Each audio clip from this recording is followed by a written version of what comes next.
Neck pain and ab exercises are starting to go hand in hand. That's why today here at E3 Strength, I'm going to show you 3 exercises that you can do to prevent neck pain and really activate your core. Everybody wants a stronger core, a tighter toner midsection, and these exercises are a great way to get there. If you're wondering why your neck hurts when doing sit-ups or crunches, your body's just not used to moving that forward direction. We're always in a forward direction.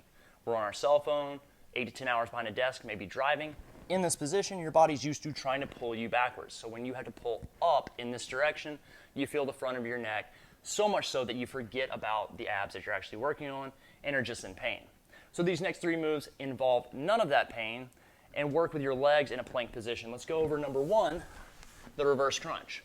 2 things you need to focus on aside from supporting your lower back. To support your lower back, put your hands underneath your butt.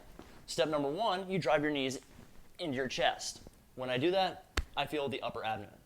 What I'm missing is the heels into my butt, making a nice tight ball out of my body. When I do, I feel not only my lower abs, but my deep core as well. Here's what that looks like. Just a little bit of a difference every single time, and it makes all the difference in the world. To the best of your ability, you want to try to keep your heels off the ground for this exercise and the next.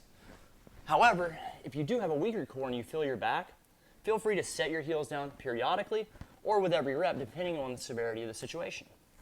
The straight leg raise is a similar move, moving only at 90 degrees. So I could go back farther, and I could go down lower. But the idea is getting down to about right here, and right in that last 6 inches of my range of motion, when I start to change directions, that's when I start shaking like a car on bad gas.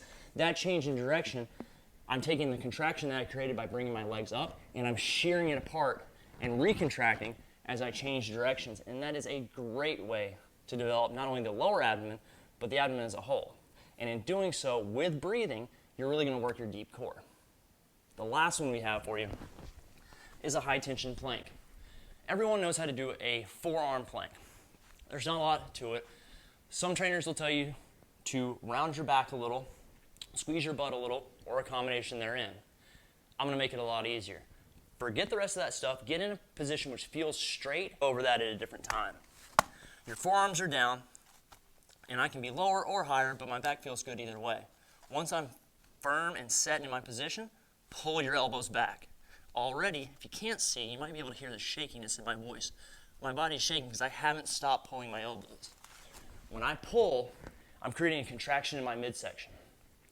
And that contraction continues the entire time that I'm working, basically creating a small little spasm in all these different muscles, making them work 2 to 3 times as hard as a traditional plank. The key is to continue to pull backwards, and any movement you might have seen in my forearms is not actual movement. You've got a little bit of skin there, it's going to have a little give. But the weight of your body will not allow your elbows to truly move on whatever surface you're working on. Those are your 3 moves. They are fantastic. They shouldn't bother your neck. If they do, drop us a line and let us know in the comments. Otherwise, add these to your routine, and good luck in the gym. We'll see you soon.